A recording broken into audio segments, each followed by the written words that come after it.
Konnichiwa. Just trying to think of something to say besides well. And we're back. You've probably been wondering where I've been. It's been too cold in the barn to do much of anything. Yesterday was a little warmer, and you can hear my little shop heater going in the background, kind of warming it up. I was going to do another coat of primer today on the main seat, give it 2 coats, and then touch up some of the spots around the edges that are down to bare wood when I sanded off that little extension, that seat extension that used to be there.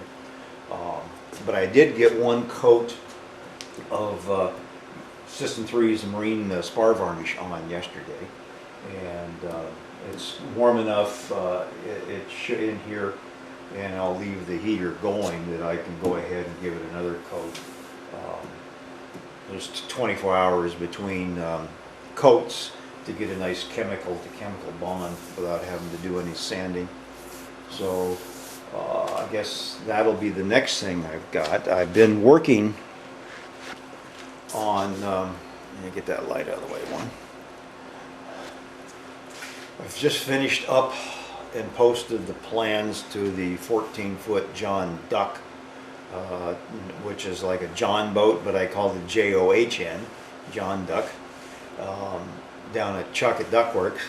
So that is there, and there's also a free, just the drawings, no text instructions of any kind, but the free study set of plans to show you how to build it. And it gives you an idea, I believe in there too, the number of sheets of plywood you'll need in order to build it.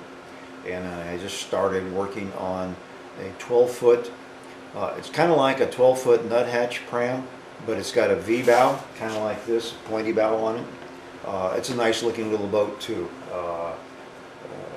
It's something that came about years ago when I made the 8-foot nuthatch pram. I thought I would go ahead and play with the version after I got that one down to make one with a pointy bow on it.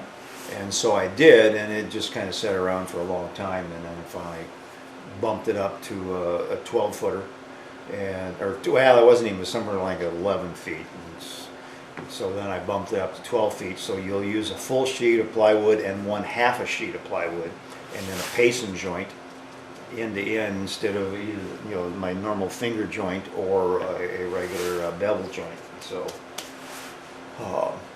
and I want to get this thing out of the way so I can do a test between a regular bevel joint, my finger joint, and a pacing joint, a strength test out of some plywood, and see what else. That'll be coming up. And then I had a piece of cardboard paper towel tubing. And I thought, well, I wrapped it in some shipping tape, I guess it was. Yeah, it was. And then put a wrap. This is just a single layer of glass cloth, and wet it out and let it, cure. And then I thought maybe I would be able to slip it off, but it wouldn't. So I had to kind of crush the cardboard inside in order to get it out. But I want to make a fiberglass mast, so that will be coming up too. And I want to use one of my sailboard masts, tapered masts, as the blank in order to wrap the fiberglass around. But I've got to figure out some more tests on how to be able to get the mast out of the fiberglass tube once I make it, and not become permanent. And then to go along with that mast, I contacted my friend Bob Patterson back at Neil Pride Sales in Rhode Island, and he agreed, and he came up with a design that I wanted for a 50 square foot pram sail. And right now they have a 36 square foot sail that is an Optimus class sail, but you can get it without the Optimus symbol on it. And then they have the 64 square foot pram sail that I asked them, I gave them some ideas on the design of it, and they came up with that one. But I wanted something when I finished the lower bay here, something in between, because I don't know if there may be a few photos on Duckworks of the lower bay, and it'll show it sailing, and that's with the 36 square foot sail, and it's just a little too small for anything in the 9-10 foot range. And so I had Bob Pattison come up with a 50 foot, which is right straight in between the 36 and the 64 square foot pram. And I should be getting that in a couple of weeks, and hopefully it'll be tan bark. And talking to Chuck about this, he may carry some in the future. I don't know. That's still we're still talking about that. So I'll have to rig that up, and that'll be another set of videos on that one. But right now I need to get back and varnish this thing. So I'll call this one quits right now, and then get into varnishing. You don't need to watch me do that. It's just, you know, I did find that, you know, instead of wasting mineral spirits in a brush, you know, I find these foam brushes work just as well for what I do. You know, if you're really picky on your bright work, then, you know, go out and spend a lot of money on your, see, what was it, badger hair? Yeah, badger hair brush. So, but I'm not picky, so we'll come back when a little later. I was going to paint today, but it's not warm enough in here. The primer's still a little damp, but I can go ahead and varnish. So we'll come back later.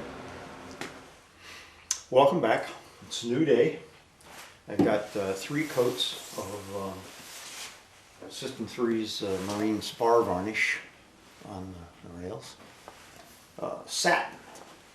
And I'm quite impressed with this stuff. I had some of their previous varnish, which I thought was pretty good, but they keep improving their quality of their stuff, and that one's really good varnish. And with just using a cheap foam brush, I still got a really good coat. If you're using probably, you know, I mean, if you're really, you know, got a beautiful woodwork, extremely, you know, sanded and furniture quality, I mean, that stuff will look good. But I've got the rest of the hull primered. Let me tip it down a little bit here. In through this part, I've got all of this part in the middle, at least 2 coats of primer on it. Because I wanted to get this primed before I did anything, and I put a little bit of skim coat on the old paint. I'd sanded it down pretty good before I did that, and vacuum everything up, wipe it down. So now I'm going to get out my Ultra Cover flat white, which almost looks like a pale gray by the time you get done with it. But I like the flat white because it doesn't, you don't get glare. I've had some paints where the glare is just too much, which this had been originally. It was super shiny. It kind of oxidized a little bit and flattened out, but I don't like a satin finish or a gloss finish on interior paints. There's just too much reflection on a sunny day to blind you, so I go to a flat paint now to cut down on that reflection. So anyway, and if you look at Duckworks, my John Duck, the 14-foot John boat, is finished. It's on Duckworks, and I may have said this in the last segment, but this is what I'm working on now. I'm calling it the Leland Lake. I may call it the Lake Leland. I still haven't figured out yet, but it's a 12-footer. Well, it's finally, the final length is probably going to be about 11'9" for the curvatures coming in, but you will use a full sheet and a half sheet of plywood and in a pacing joint instead of using a scarf or my finger joints. So, and that's what it's going to look like. You can't tell what the sizes are, but it's kind of a offshoot of my Nut-Hatch Pram series, but with a pointy bow. So I'm going to go get my paint can set up. When I pull the lids off, I always take a sharp nail and put a ring of puncture holes here. So when I wipe the brush across it, the excess drains off, and instead of filling up the ring here, it goes back into the can again. So I'm going to go ahead and do that. And you don't need to watch me. I got my heater set up here to warm up the shop a little bit, and I'm probably going to have to put in my spring out a couple C-stands and a pole and then tarp the hull in order for the paint to dry, because it's gotten cold back in the shop again. So it's probably about 45 in here now. Last week it was really nice. So we'll come back later. First coat of paint's on, and you want to take your rag and moisten it down a little bit, and then go around and rub the rails down, and really be careful about that before you walk away, because I was painting along on the white. I happened to look down here and I saw some gray primer on my freshly varnished rails, and I'll have to maybe scrape that up and revarnish it, or just don't give a damn. But I think it came off my gloves. So we got the first coat on, and it's covering pretty good. I use about probably a quarter of the can, and it's going to take probably 3 coats on some of this other stuff, but maybe just 2 coats on the hull. And I'll probably give the hull 3 full coats, and then that'll be done with the interior, and then I can flip it over and fix a couple things on the outside that got broken off on the surface when I was ripping out some of the interior, because on the when I put this together, I was using some wood screws from the outside in to hold these seat support rails in, which I don't do that anymore. That's looking okay. You know, can't complain. Probably enough time on this one. We'll call it quits right here. So we'll come back. I don't know if I'll maybe do a little bit of on the second and third coat of paints, but I did find, all right, I'm going to do another demo or test on for making that tube. I'm still going to make my own fiberglass mast, I'm pretty sure of it now.